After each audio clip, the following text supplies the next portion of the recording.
Libro Desmond II, Objetor de Conciencia, capítulo 14. Okinawa. ¿Eso es Okinawa? No parece muy grande, observó un soldado. No, creo que esa es solo una islita cerca de Okinawa, que se llama Leeshima. Shima significa isla. Hay otra isla llamada Samami-shima, creo, contribuyó otro soldado. Y otro proporcionó más información.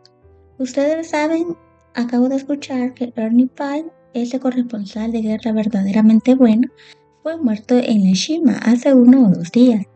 Es una desgracia. Él siempre estaba junto a los hombres y a los soldados en el campo de batalla les decía exactamente lo que sucedía. Por unos pocos días la división permaneció a bordo del barco en esa área y para el 20 de abril los hombres estaban en la isla de Okinawa misma. Los japoneses habían dicho a los nativos de Okinawa que los estadounidenses los tratarían cruelmente, que violarían a sus mujeres y matarían a sus niños. Dijeron a la gente que se escondieran o incluso que se mataran para alejarse de estos terribles estadounidenses. Y algunas madres creyeron lo que les dijeron. Cuando desembarcaron en la isla, vieron evidencia de que muchas madres les habían cortado la garganta a sus hijos y luego se habían suicidado. Otras habían arrojado a sus hijos al océano desde los acantilados y luego habían saltado ellas mismas. Centenares perdieron la vida de ese modo. Quienes no lo hicieron pronto supieron que los estadounidenses no eran tan crueles como les habían dicho los japoneses. Extendiéndose a través de la isla había un barranco de 120 metros de altura llamado el acantilado de Maeda, que del lado del mar se elevaba verticalmente. La cumbre tenía entre 75 y 90 metros de ancho y luego bajaba del otro lado lentamente. Aunque no lo percibieron hasta más tarde, los japoneses estaban enterrados en el mismo centro de esa gran colina. Habían excavado cuevas de 2 o 3 pisos en su interior, conectadas por escaleras de un piso a otro. La 77ª división acampó frente al acantilado de 120 metros de altura. Su trabajo era eliminar a los japoneses que estaban en la cumbre y en la parte posterior del barranco, pero comenzaron a darse cuenta de que iba a ser un trabajo enorme. Como paramédico, Desmond no tenía obligación de hacer guardias. Sin embargo, los soldados habían estado combatiendo y perdían mucho sueño, de modo que algunas veces se ofreció voluntariamente para hacer guardias. Cierta vez, cerca de la base del acantilado, estaba de guardia junto con otro soldado. Desmond tomó el primer turno o vigilia. Después de un par de horas, despertó al otro soldado que de inmediato se volvió a dormir. Entonces Desmond escuchó algo. Al lado de donde estaban había un hueco grande. Podía oír voces que salían de ese hueco y no hablaban inglés. Había granadas a su lado y él sabía que si echaba una adentro tendría algunos japoneses muertos. Desmond sintió esto como su mayor tentación de destruir vidas. Creía que si un japonés arrojaba una granada que cayera en su falda, él estaría justificado en devolverla antes de que explotara. Pero también sentía que causaría confusión si él, un OC, arrojaba una granada y mataba a varios hombres. Tocó al otro soldado. Estaba roncando y Desmond se preguntó si los japoneses podrían oírlo. El hombre inmediatamente se durmió de nuevo. Así que Desmond se puso lo más lejos que pudo de ese pozo y el resto de la noche oró pidiendo la protección de Dios. Sus oraciones fueron respondidas y otra vez no fue herido. Desde el área del Pipac al pie del barranco, los soldados podían subir hasta una altura de unos 100 metros, aunque no era fácil porque la pendiente era muy pronunciada y el terreno áspero. Además, los últimos 10 o 15 metros eran casi verticales y la parte superior sobresalía más de 1 metro de la vertical. Más tarde, el teniente Gorto pidió a Desmond que lo ayudara. 2. ¿Podría junto con un par de soldados llevar estas redes marineras para cargarlas hasta allá y preparar así una escalera para los últimos 10 metros? Yo creo que pueden hacerlo, uniendo las redes con vigas de 5 por 10 centímetros. Sí, señor, trataremos de hacerlo, respondió Desmond. Unieron las redes de carga y las ataron a las rocas coralíferas en el borde superior del barranco. Nuestros soldados usaron rocas que encontraron en la zona para hacer un muro cerca del borde del acantilado como una pequeña protección. Buen trabajo, camaradas, dijo el teniente. Por cierto, nos ayudará a subir y bajar más fácilmente y con mayor seguridad, espero. El 29 de abril de 1945 comenzó la verdadera batalla del acantilado Maeda. El combate ocurrió en la cumbre del barranco después de que los soldados llegaran arriba. Un problema grande que encontraron era que los japoneses habían estado ahí tanto tiempo que habían podido cavar trincheras y pozos individuales para los tiradores, y los estadounidenses ni siquiera podían reconocer que habían trincheras. La zona parecía terreno natural, pero los fusiles asomaban para tirarles a los estadounidenses que no sospechaban de nada. Henry D. López, en su libro From Jackson to Japan, mencionó: las defensas japonesas en Okinawa fueron las más robustas e impenetrables alguna vez asaltadas. El terreno en Okinawa, con su infinidad de montículos, crestas y promontorios de roca de coral y caliza, se prestaba muy favorablemente a la conducta de una defensa decidida. Día de milagros. Muy bien, camaradas, subiremos a la cumbre hoy otra vez. Estas redes de carga están arriba, así que será más fácil llegar. Tienen municiones suficientes. Hagan lo mejor que puedan, hombres. El teniente Gorto daba las instrucciones de última hora. Desmond fue hasta donde estaba el teniente Gorto. Teniente, le dijo, yo creo que una oración es el mejor salvavidas que existe. Los hombres realmente deberían de orar antes de subir. Muchachos, exclamó Gorto, acérquense. Dos quiere orar por nosotros. Esa no era la idea que tenía Desmond. Él sentía que había que recordar a los hombres que orar por sí mismos antes de subir, porque nadie sabía si sobrevivirían a esta batalla. Pero como el teniente Gorto lo dijo de esa manera, Desmond oró en voz alta. Querido Dios, comenzó cuando todos se habían reunido. Bendícenos hoy. Sé con el teniente y ayúdalo a darnos las órdenes correctas, porque nuestra vida está en sus manos. Ayuda a cada uno de nosotros a tomar todas las precauciones debidas, de modo que todos podamos regresar vivos. Y Señor, ayúdanos a hacer las paces contigo antes de subir esa red. Gracias. Amén. Con eso, todos comenzaron a subir el barranco y a la red de carga. Llegaron a la cumbre y casi de inmediato quedaron inmovilizados, incapaces de seguir adelante. La compañía A estaba combatiendo a su izquierda y encontrando una oposición encarnizada. Los primeros 5 hombres de la compañía A que habían alcanzado la cumbre fueron matados. Por radio llegó un mensaje del cuartel general preguntando cuántos hombres de la compañía B habían sido muertos o heridos. Desmond informó que hasta el momento no había ninguna baja, así que dieron órdenes a la compañía B de que debía tomar toda la cumbre ella sola, porque la compañía A estaba totalmente diezmada. El tío Sam a veces tiene que sacrificar vidas para ganar objetivos importantes, y el acantilado Maeda era un objetivo importante. Así que la compañía B comenzó a atravesar la cumbre del acantilado. Los hombres liquidaron a 8 o 9 heridos japoneses. El milagro de la historia fue que ningún hombre de la compañía B fue muerto y solo uno fue herido, por una roca que le cayó sobre la mano. Fue un evento tan asombroso que las oficinas centrales pronto lo supieron y la noticia llegó hasta los Estados Unidos. ¿Cómo pudieron hacerlo? Era la pregunta que todos se hacían. Fue por causa de la oración de Desmond, respondían los hombres de la compañía B. Al día siguiente, un miembro del cuerpo de señaleros llegó a la zona de la compañía B. Hemos escuchado del buen trabajo que ustedes hicieron ayer, muchachos. ¿Puedo sacarles una foto? Sí, dijo el teniente Gorto. 2. Sube al acantilado y permítele que te saque una foto. Ven conmigo arriba, le dijo Desmond al hombre del cuerpo de señaleros. No pienso hacerlo. No perdí nada allá arriba y no tengo la intención de subir. El día de la medalla de honor. Era tiempo de subir al barranco otra vez, y aunque en el fragor de la batalla no siempre era posible recordar en qué día vivían, por otras fuentes se cree que fue el sábado 5 de mayo. Desmond estaba leyendo su Biblia cuando el capitán Vernon se acercó a él y le dijo: 2. ¿Te molestaría subir hoy al acantilado? Tú sabes que eres el único paramédico que nos queda y realmente te necesitamos. Sí, capitán, subiré. Pero, ¿le parece que podría tomarme el tiempo para terminar mis devociones? Preguntó Desmond. Ok, te esperaremos, replicó el capitán.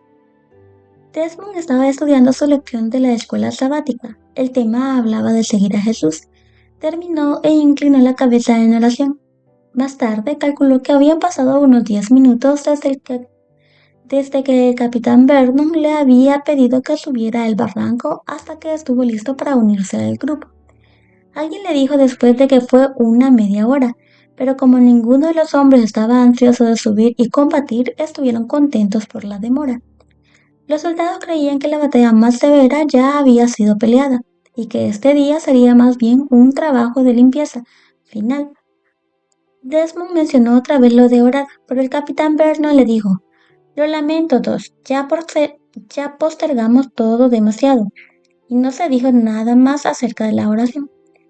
Los 155 hombres que quedaban en la compañía B subieron al barranco.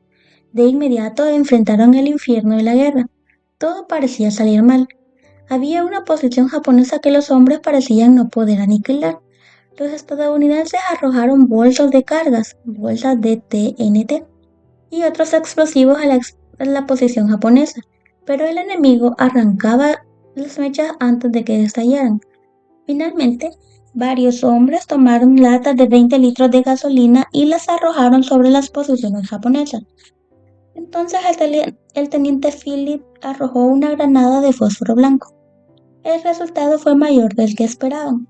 Hubo una explosión terrible en la trinchera misma, pero una explosión aún mayor más abajo, como debajo del cerro. Evidentemente, no solo estallaron todos los explosivos que los hombres habían arrojado a la trinchera cuando se incendió la nafta, sino también había un depósito de municiones más adentro del barranco. Lo que sucedió después fue totalmente inesperado. De todas direcciones emergieron japoneses de otras trincheras. Probablemente hayan calculado que era ahora o nunca. Había tantos japoneses y combatían tan ardientemente que habría sido suicida que los estadounidenses se mantuvieran en la cumbre del acantilado. Se dio la orden de retirada. Se esperaba que fuera una retirada ordenada, pero terminó en pánico. Desmond estaba en la cumbre con sus hombres hasta que todos se fueron. Pero, ¿qué pasaría con los heridos que estaban esparcidos por todo el acantilado? No podía irse y dejarlos solos. Sabía que muchos de ellos tenían familias en casa. Comenzó por el soldado que se encontraba más cerca de él, que estaba muy mal herido. Desmond lo arrastró hasta el borde del acantilado y miró a su alrededor para ver qué podía usar. Había una camilla y la soga que habían usado para subir los suministros. Hizo rodar al herido hasta ponerlo en la camilla y lo ató tan bien como pudo. Luego lo dejó bajar por el acantilado mientras él sostenía la soga. Cuando iba a medio camino pensó que perdería al hombre, pero la soga aguantó y la camilla llegó con toda seguridad al lugar donde terminaba la red de carga, unos 10 metros más abajo. Allí algunos de los soldados se habían dejado caer para descansar un momento antes de seguir bajando el barranco. ¿Qué es lo que está pasando?, se preguntaban al ver que la camilla estaba bajando. Llévenlo al puesto sanitario pronto, les gritó Desmond desde la cumbre. Está muy mal herido. Mientras un par de hombres comenzaba a bajar el barranco con el hombre herido, Desmond subió la soga. Le había llevado mucho tiempo bajar a ese hombre. Entonces se acordó del nudo haz de guía con 2 lazos que había atado durante su entrenamiento en Elkins, West Virginia. Hoy Desmond cree que Dios se lo hizo recordar. Rápidamente ató ese nudo, trajo a otro hombre herido al borde del barranco y deslizó los 2 lazos por sus piernas. Luego dobló la soga otra vez y la ató alrededor del pecho del hombre. Cuidadosamente lo bajó. Dios hasta le proveyó un tocón allí cerca, y Desmond pasó la soga a su alrededor mientras la iba soltando gradualmente. Esto evitaba que tuviese que mantener él todo el peso del hombre que bajaba. Todo el tiempo se mantenía orando: Señor, ayúdame a bajar a uno más. ¿Por qué los japoneses no fueron hasta esa parte del barranco donde estaban los soldados heridos para liquidarlos finalmente? Desmond no lo sabe. Su única explicación es que Dios cuidó de él y de sus hombres. Más tarde tuvo tiempo de agradecer a Dios. Él no sintió que pudiera matarlos porque recordó que nunca había deshonrado a sus padres. Y el quinto mandamiento dice que si honras a tus padres, tus días se alargan en la tierra que el Señor tu Dios te da. Él no sintió que eso lo mantendría sin ser herido, pero sintió que valía la pena ser herido si podía salvar a sus hombres. A Desmond le llevó unas 5 horas rescatar a todos los soldados heridos, pero lo hizo. Fue un soldado cansado, agradecido y cubierto de sangre el que finalmente bajó del acantilado Maeda ese día, e increíblemente no estaba herido. Los miembros de la compañía B que habían visto a este paramédico, a este soldado objetor de conciencia haciendo lo que hizo, quedaron asombrados. No pasó mucho tiempo hasta que el resto de la compañía también lo supo, y luego otros. Cuando Desmond llegó de regreso al área del pipac, escuchó palabras de bienvenida. 2. Ese uniforme de página está empapado de sangre. Además te cubre las moscas y no tenemos ningún aerosol contra las moscas. Tendremos que encontrar otro uniforme de página.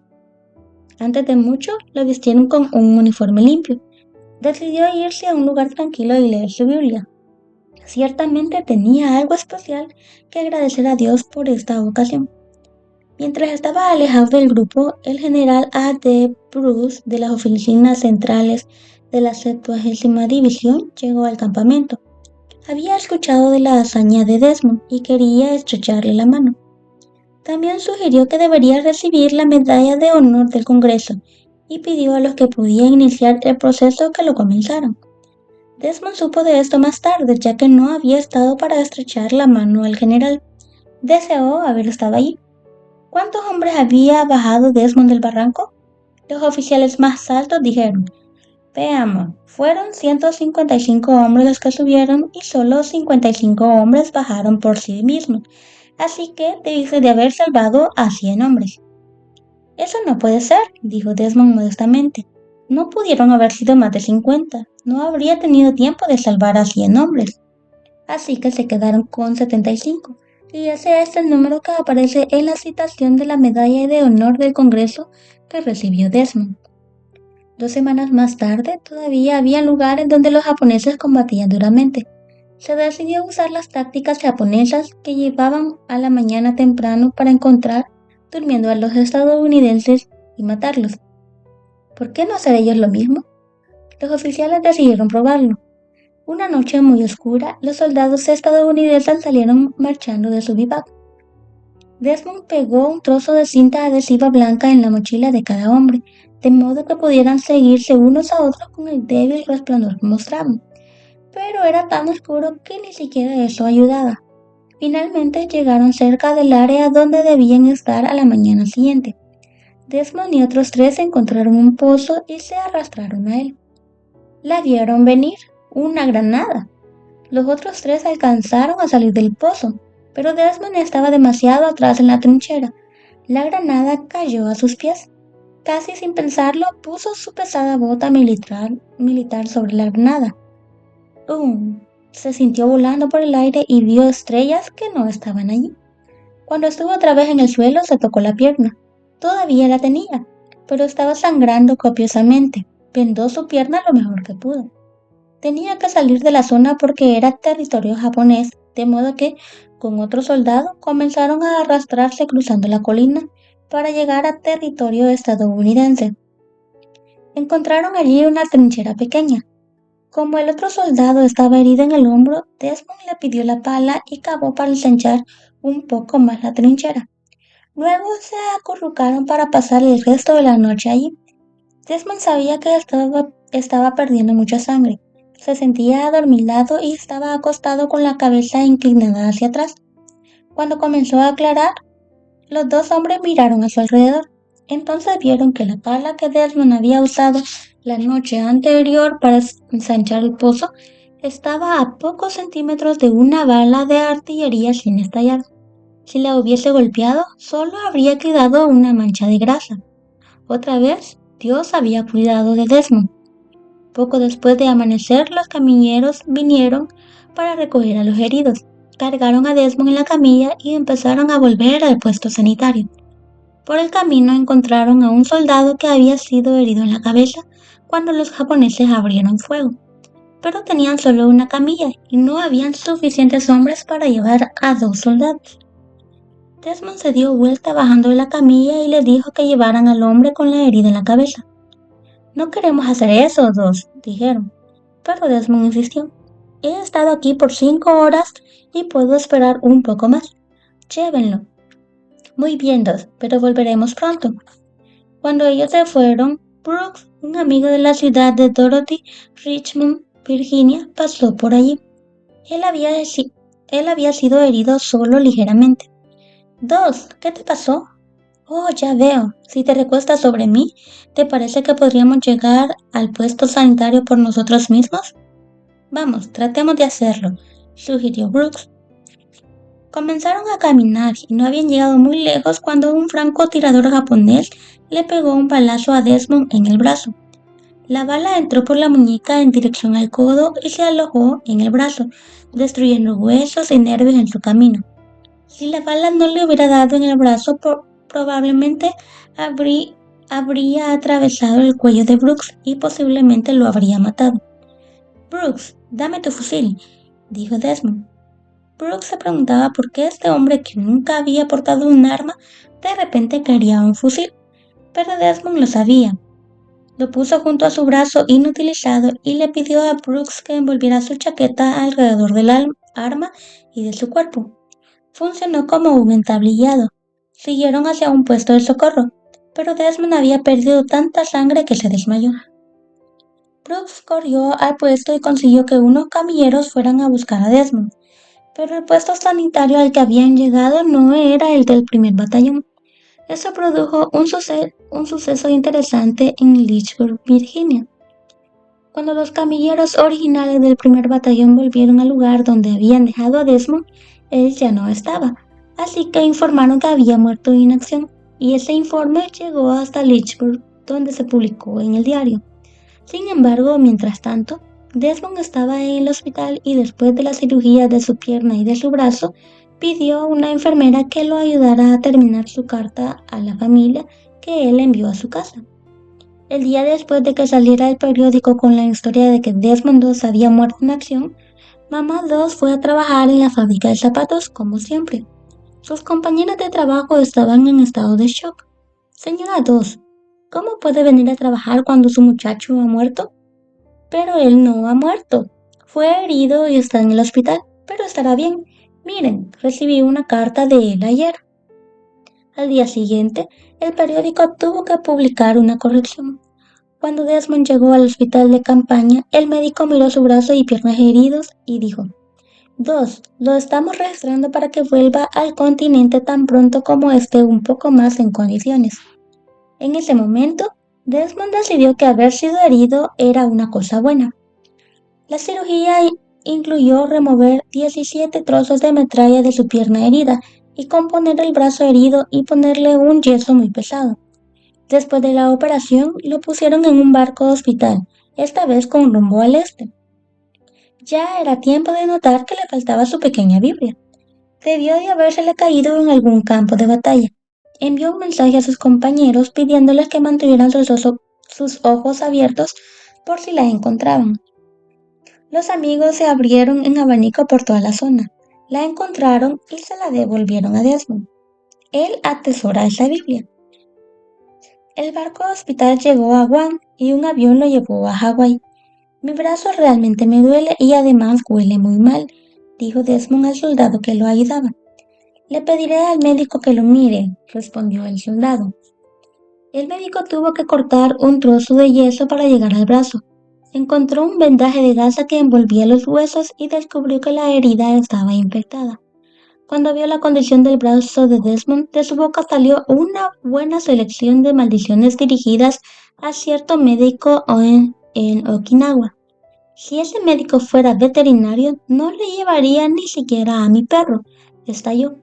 Doctor, ¿hay algo que pueda hacer para que este yeso sea más cómodo? Es terriblemente pesado y no me permite pararme derecho, dijo Desmond al médico que trabajaba en su brazo.